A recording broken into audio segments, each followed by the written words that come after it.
Boa noite, irmãos. Toda honra, toda glória é dada ao nosso Deus. Já louvamos, oramos, já derramamos nossa alma perante o altar da graça de Deus, já suplicamos a sua proteção, seu cuidado, que é só um exercício de fé. A Bíblia diz que estamos debaixo das asas do Altíssimo. Estamos nas mãos de Cristo e ninguém vai poder nos tirar de lá. Diz: ninguém arrebata na sua mão uma ovelha sua. E ele define ovelha como aquele que ouve e segue as palavras dele. A nossa mensagem de hoje é a segunda parte sobre a solução bíblica de conflitos no casamento. O nosso texto está em 1 Pedro, capítulo 3. 1 Pedro, capítulo 3, os versos de 1 a 7. Administração piedosa do casamento. É interessante que as pessoas, para qualquer profissão, eles fazem um curso. Existe curso para tudo. Tem curso para cabeleireiro, tem curso para pizzaiolo, para manicure, para pedicure, tem curso para mecânico, tem curso para costureira. Mas as pessoas acham que por alguma mágica nasceram sabendo como é que funciona o casamento. E cada um vai inventando o seu modelo. Há muitos tipos de casamento aí.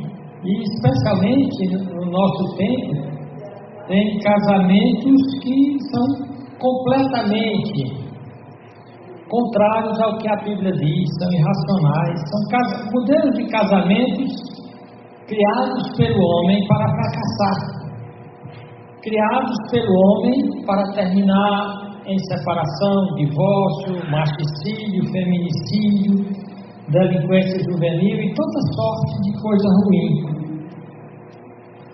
Então, nós vamos saber o modelo de Deus. Eu até estava colocando isso aqui para apresentar os slides, porém não deu tempo de colocar tudo.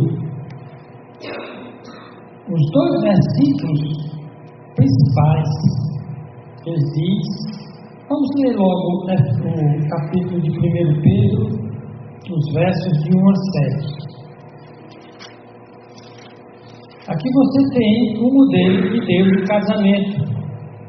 Aqui você tem metas para o marido e para a mulher desenvolverem e cultivarem um relacionamento abençoado, satisfatório.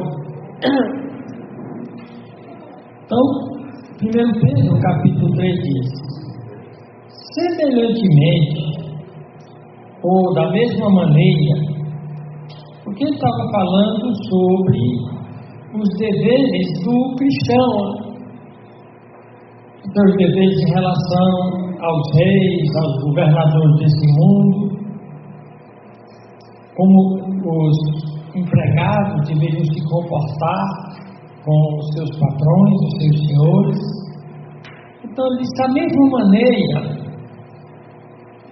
que eu falei que o crente cristão deve ser submisso, deve obedecer aos governantes desse mundo, mesmo que sejam pagãos, enquanto eles não quiserem me dirigir a fazer uma coisa pecaminosa, eu vou obedecer. Mas no momento que quiser que eu faça uma coisa errada, eu estou fora. Que a Bíblia diz antes obedecer a Deus. Então a Bíblia diz que nós devemos obedecer às autoridades que estão lá fora. Porque se não fosse assim, o mundo viraria uma anarquia, se não tivesse autoridades, se não existissem governos, não existissem leis e regras de convivência, de cidadania. Então o crente é um cidadão ordeiro, o crente é um cidadão que ele respeita a autoridade legítima. E o crente, ele passa muito tempo no seu emprego porque ele respeita a regra do seu patrão. Falava com alguém hoje que disse que foi ontem, né? Almoçou lá em casa. Ela disse que o marido, ela acabou se divorciando dele e tal. Eu perguntei por quê. Ela disse: não, ele não gostava de trabalhar. Ele começava a trabalhar uns meses e logo saía para ficar ganhando o seguro-desemprego sem fazer nada. Então ele não respeitava o patrão, ele não seguia regras. E o fato é que a carteira dele está ficando suja. Porque qualquer patrão que perde a carteira dele, vê que ele passa pouco tempo no emprego e às vezes sai com muita frequência, então é preciso que haja ordem. Todo o universo, o cosmos, a palavra cosmos significa uma ordem bela. O universo é toda uma organização que Deus fez e tudo segue ordem. A Terra, ela segue um caminho, primeiramente ela segue um giro em torno dela mesma de 24 horas, não é 23, não é 22, não é 25, é 26. Só tem manhã, tarde e noite, porque a Terra foi criada para obedecer o ciclo de rotação em volta dela mesma. Existe o ciclo de translação, que é de um ano, 365, alguns anos, 366, em que ela segue um caminho e dá a volta inteira em torno do Sol. É um movimento, ela obedece. A Lua também, ela gira em torno de si, ela gira em torno do Sol. A Lua não pode aproximar da Terra, porque senão os mares invadem as cidades. Ela não pode afastar, porque vai dar problemas. Ou seja, existem as leis naturais. Existem as leis naturais, que são as leis da física. Por exemplo, que um objeto mais pesado do que o ar é atraído. E não importa se você é um professor de física ou você é um bebê que aprendeu a andar agora. Se os dois caírem de um prédio de 10 andares, o efeito é o mesmo, os dois vão morrer, porque violaram uma das leis da física. Leis físicas, existem leis biológicas. Nós só podemos respirar para uma vida saudável oxigênio, mas tem gente que quer respirar o CO2 do fumo, da droga, e assim morrem precocemente, violam a lei, não segue regra, não se submete. Porque eu penso, muita gente acha que submissão é vergonhoso, é humilhação. Não, submissão é questão de inteligência. É melhor você descer pelo elevador do que pular de um prédio de 10 andares. Porque pelo elevador eu chego vivo. Se eu pular o prédio de 10 andares, eu vou perder pelo menos a vida. Portanto, seguir leis, seguir ordem é importante. Leis físicas, eu não posso cheirar tudo, eu não posso comer tudo. Até para fazer o sexo, tem o tempo certo, a maneira certa, a medida certa, a pessoa certa. E na casa, a pessoa acha que não precisa regra, não precisa lei, cada um faz o que dá na telha. Não é assim que a Bíblia diz. Então, lendo aqui,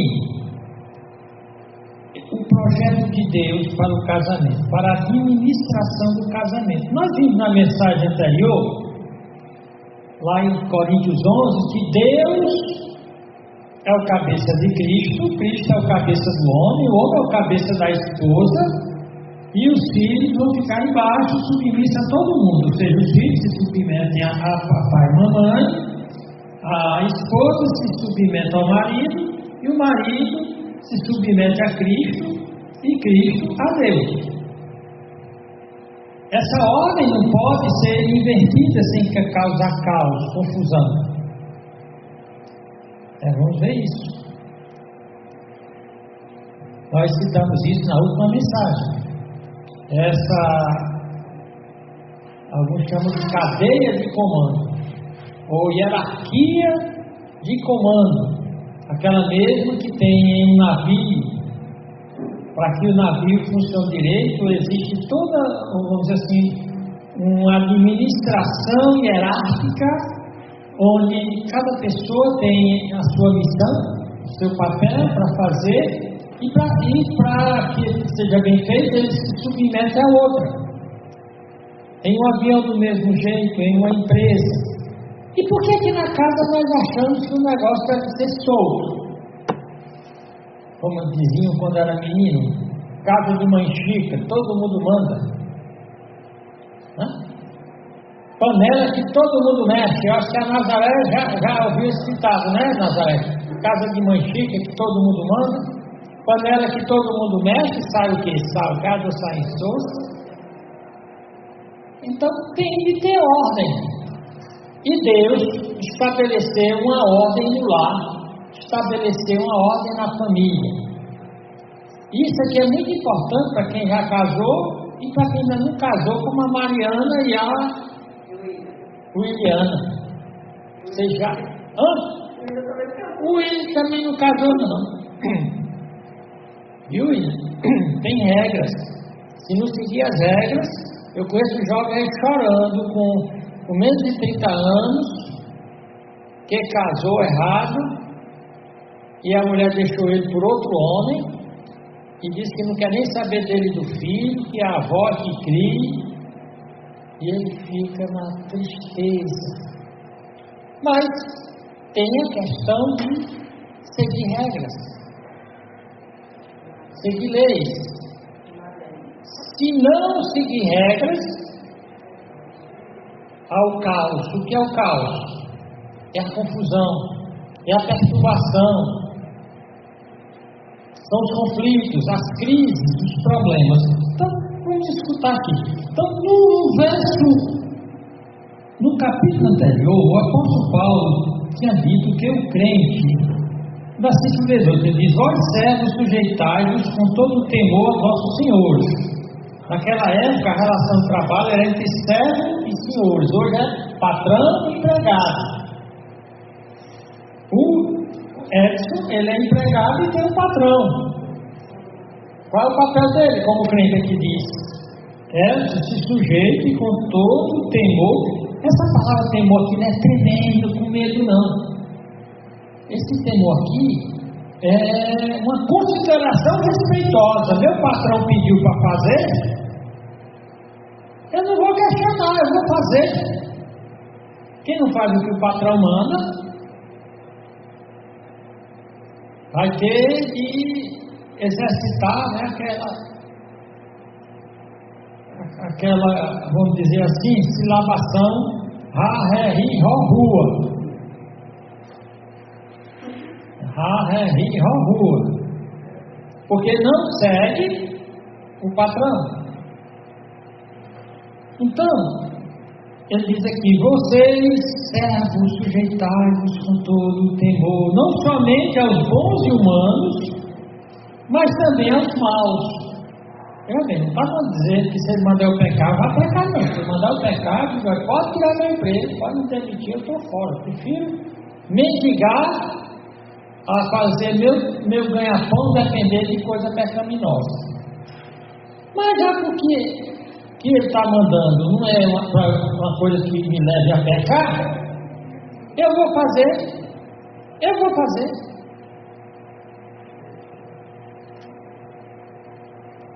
Não os bons e cordatos, agora diz porque é agradável a Deus que o crente seja um exemplo de ordem. Existe o ordeiro e o desordeiro. O desordeiro, ele não se dá bem em canto nenhum, porque ele não segue ordem nenhuma. O desordeiro, ele cria problema onde ele vai. Se ele casar, não vai dar certo. porque ele não segue ordem. Se ele for trabalhar, não vai dar certo, porque ele não segue ordem. Se ele for empresário, não vai dar certo, porque o mercado tem ordem, tem esquemas, e se você não seguir, você está fora. Então Deus está dizendo aqui que é agradável a Ele, que alguém, por causa da consciência, viu isso na próxima mensagem, está recapitulando para quem não ouviu, que alguém, por causa da consciência para com Deus, sofra grave, padecendo injustamente. Está dizendo, obedeça. No versículo 14, aliás, no versículo, vamos ler do versículo 11. Ele diz: amado, peço-vos como a peregrinos e forasteiros que vos abstenhais das concupiscências carnais, ou seja, das imoralidades desse mundo, das perversidades desse mundo, que combatem contra a vossa alma, ou seja, que destrói a vossa alma, tendo vosso viver honesto entre os pagãos, os descrentes, para que naquilo em que falam mal de vós como malfeitores, glorifiquem a Deus no dia da visitação, pelas boas obras que em vós observam. Então essa palavra observa aqui, presta atenção, o crente diz que o descrente pode fazer o que quiser, ninguém diz nada, mas quando o crente fizer, ali, diz que é crente, aquela bichinha ali, e crente faz isso. Nazaré, mas diz que é crente. E é porque é crente. E é porque é crente. Lembre, Deus está dizendo aqui, nós somos observantes. Diz que crente mora em casa de vidro. Eles estão todo tempo olhando. Então, preste atenção. Por que eu estou dizendo isso aqui? Porque isso é uma estratégia para dentro do casamento. É uma estratégia muito importante, essa palavra observando. Aí ele diz aqui, versículo 13: sujeitai-vos, pois, a toda a ordenação humana. Ou seja, que o crente deve se sujeitar a toda a ordenação. A ordenação é a autoridade, é aqueles que colocam ordem na coisa. Se tem imposto, eu pago imposto. Se tem taxa de lixo, eu pago taxa de lixo. Se tem taxa de luz, eu pago. Ou seja, eu pago minhas taxas, meus impostos. Se sujeite, seja exemplo de ordem. Se todo crente agisse assim, todo mundo agisse como crente, o mundo não fará isso. Começa por aí, né? Toda ordenação, ele diz, quer aos governadores, como por ele enviados para castigo dos malfeitores e para o louvor dos que fazem bem, porque assim é a vontade de Deus, que fazendo bem, tapeis a boca, a ignorância dos homens loucos. Viu aí? Novamente, como é que a gente tapa a boca de quem fala mal da gente? Não é discutindo com o fofoqueiro, dizendo, eu não sou o que você está dizendo. Eu vou mostrar com a minha vida que ele é mentiroso. Aí ele diz aos empregados, se sujeita ao seu patrão com temor honroso. E o que é um temor honroso? Quando a autoridade pede uma coisa, eu não faço a primeira vez se for absolutamente impossível. Pegou até? Então, dado esse pano de fundo aqui, esse cenário, nós vamos para o nosso texto de hoje à noite, que é 1 Pedro 3, de 1 a 7. Olha o que diz. Semelhantemente, ou seja, da mesma maneira, do mesmo jeito que eu falei anteriormente, em relação a se sujeitar a toda a autoridade, em se sujeitar aos governadores, em se sujeitar aos patrões, agora ele traz a coisa para dentro da casa. Tu está pensando, Wilson, que dentro da casa também não tem ordem, não? Ele disse, no mundo tem uma ordem. Tem governadores, tem patrões. Não seja você crente o desordeiro. Mas eles crentes também têm uma ordem dentro de casa. E qual é a ordem? Qual é a ordenação para dentro de casa? Ele diz, semelhantemente, vós mulheres, aí tocou para a Johanna, para a Rosalie, para a Benedita, para a Rosângela, para a Carmita e para as demais. E é um negócio, Nazaré. Nazaré ainda tem marido, né, para Nazaré? Viu, Nazaré? Esse negócio é atravessado na garganta de vocês. Mas é porque vocês não entenderam que quando Deus mandou a mulher se submeter ao marido, Ele estava protegendo a ela. Ele estava protegendo a ela primeiramente de viver infeliz, porque tem um macho mandando na vida dela. Pois é, mas veja bem isso aqui. Eu vou mostrar o lado positivo dessa sujeição feminina. Que alguém diz, não, mas submissão não é obedecer ao marido. Semelhantemente como obedece ao governador, semelhantemente como o patrão obedece, as empregadas obedecem ao patrão, do mesmo jeito. Lili, você vai obedecer esse caba feito com quem você casou. E você vai aprender pela palavra de Deus. Viu? Você vai aprender pela palavra de Deus se você vai ser uma mulher abençoadíssima se você encarar isso positivamente. Se você encarar isso como um desafio de Deus. Se encarar isso como um ministério que você está cooperando com Deus para trazer harmonia, beleza para o seu casamento e para a sua família. Eu vi um pregador dizendo que toda mulher rebelde, revoltada contra o marido é cheia de mazela.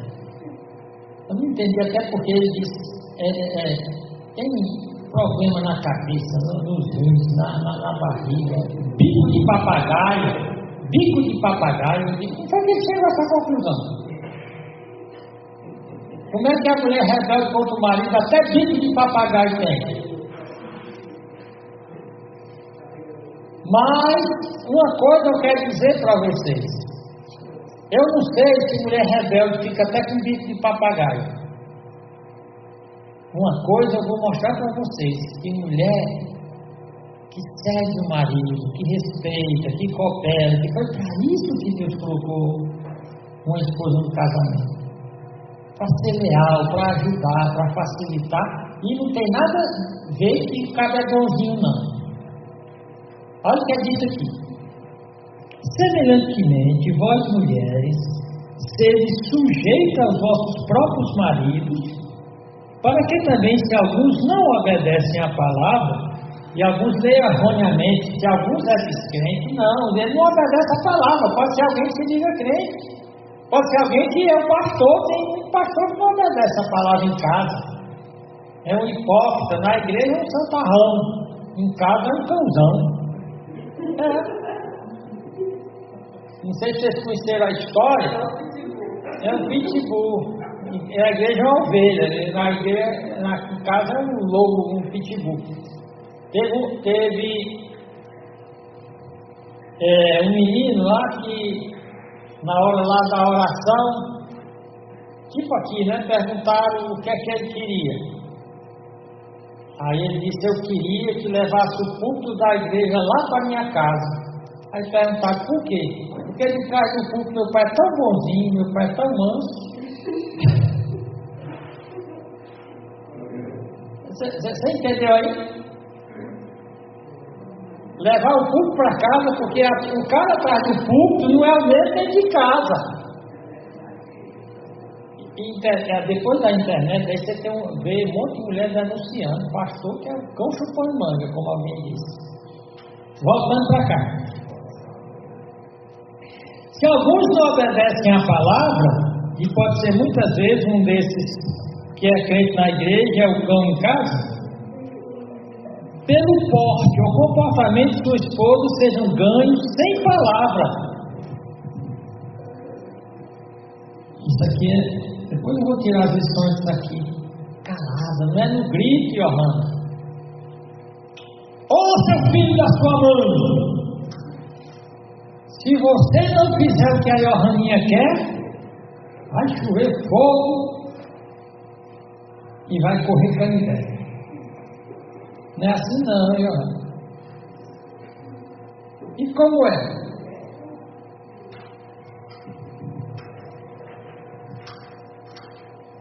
Considerando a vossa vida casta em temor. Considerando a vossa vida casta em temor. Lembra? Observando novamente. Muitas vezes nós queremos estar pregando para o povo, né? Às vezes algumas pessoas dizem que eu sou incômodo. Quando eu chego, eu fico cavando oportunidade para pregar o evangelho. Teve um amigo meu que inchou comigo. Rapaz, todo tempo quer me pregar, rapaz. Você, tu está enchendo o meu saco. Eu sou teu amigo, mas todo tempo tu aproveita para estar dando um discurso de pregação. E às vezes, irmão, esse discurso de pregação mais atrapalha do que ajuda. Depois da gente já ter falado, agora é mostrar. Só para você ter uma ideia, conta essa história real. Henry Miller é um homem da história cristã, famoso pela sua vida piedosa, pela obra que fez para Deus. Ele citou o caso de um alemão muito rico e que ele era um homem mau. Ele não obedecia a palavra. Ele não era bom para sua esposa, mas sua esposa se converteu.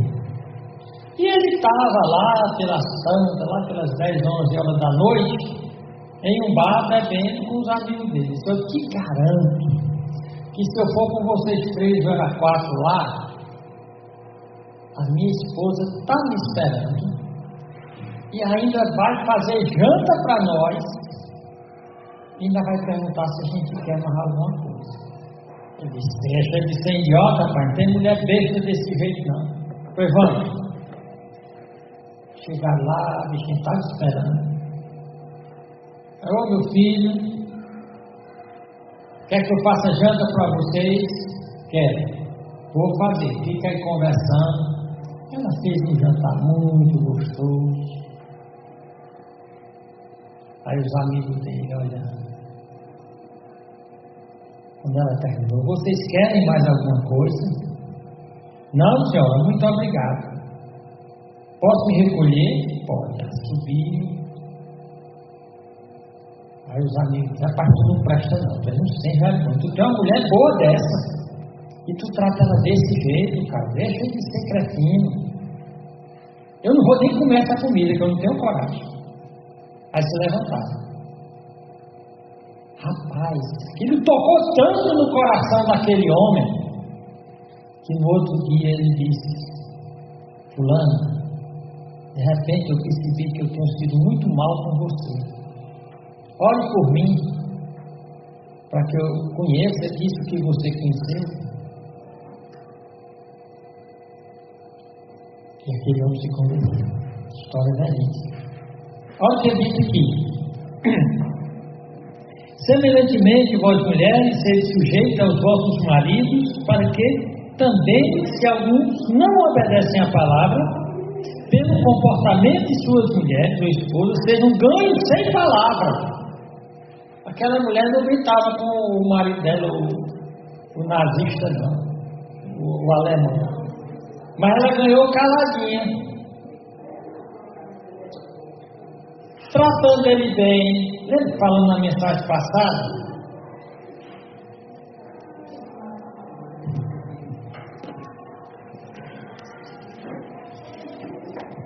continuando a nossa mensagem, eu vou pedir para alguém trazer um travesseiro ali para o Edson, para tornar mais fácil.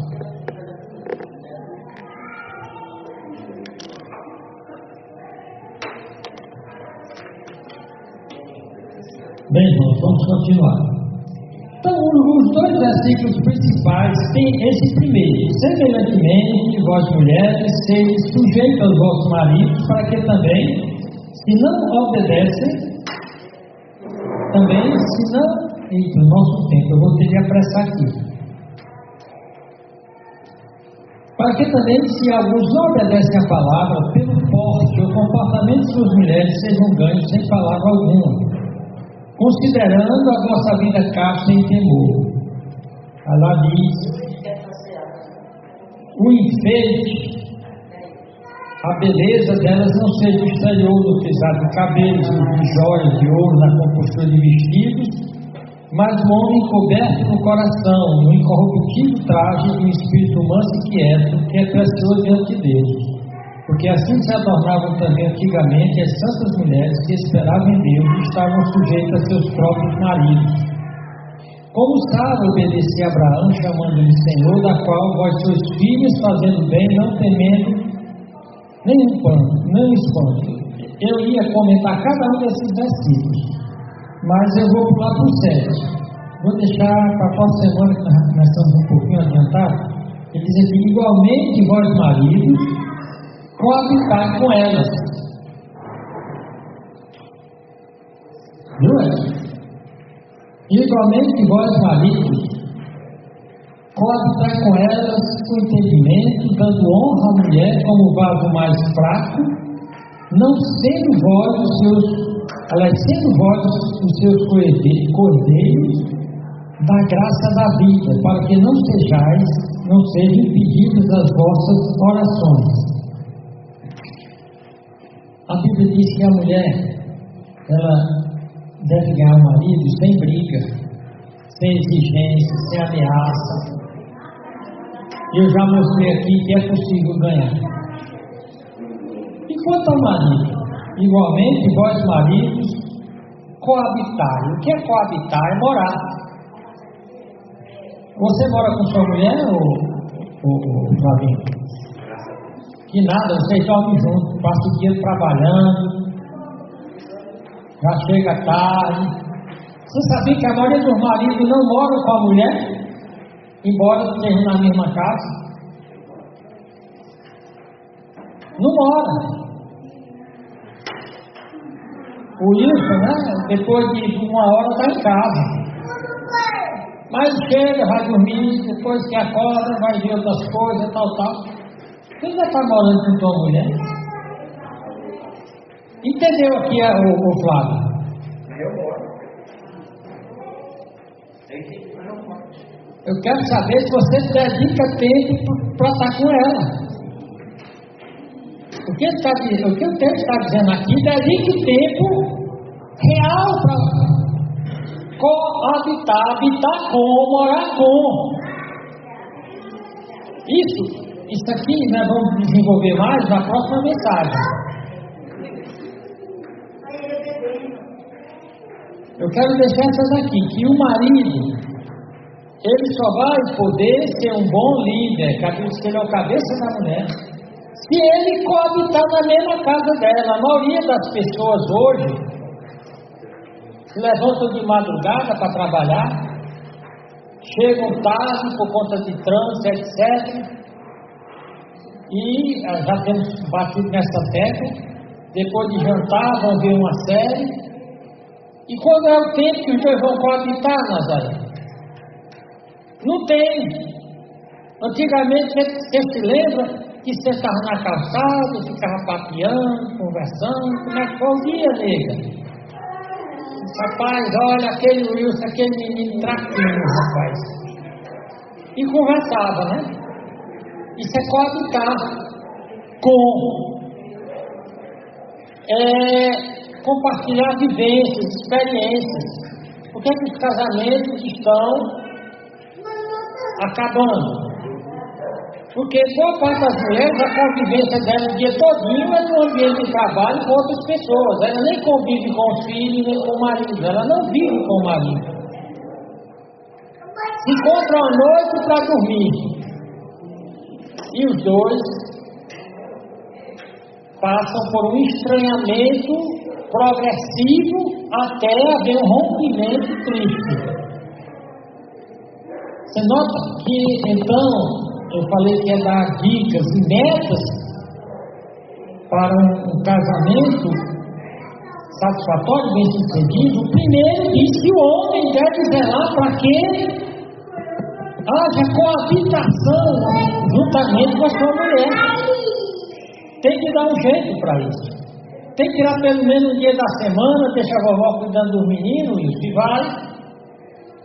Só com a Lili, coabitar com ela. Coabitar é conviver, é trocar vivências. Se for só aquele encontro de trabalho assim, tipo, e aí como foi o trabalho? Foi bom, e o teu também foi. Não conviveram, não coabitaram. Então, é fundamental esse coabitar. É fundamental o casal encontrar tempo para isso. Porque aqui diz que ele tem que coabitar com ela com entendimento. Ou seja, vamos deixar pelo menos esse desafio. More com a sua mulher. Marido, more com a sua esposa. Não quer dizer que estão frequentando a mesma casa, não. Esposas, presta atenção, mulheres. More com seus maridos. Providencie esquemas, oportunidade para que vocês troquem vivências, para que vocês coabitem e não seja apenas um compromisso legal que vocês têm de toda noite jantarem juntos e depois ir dormir. Pois nós vamos orar. Eu vou convidar o irmão Flavinho, que vai ser o pregador do próximo domingo.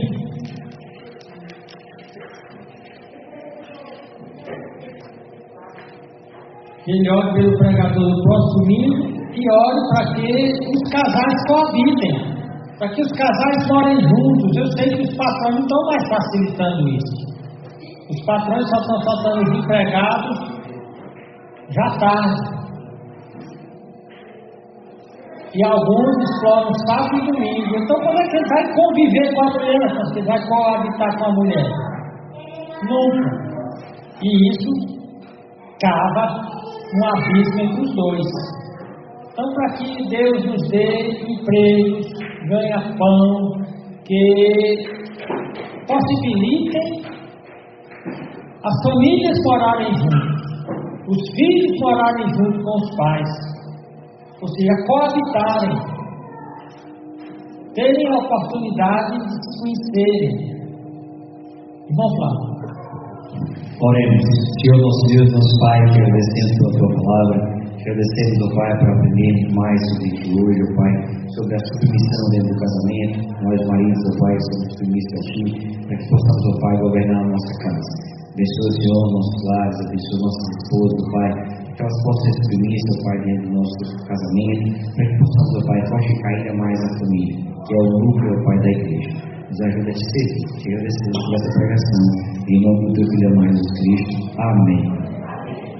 Amém. Boa noite.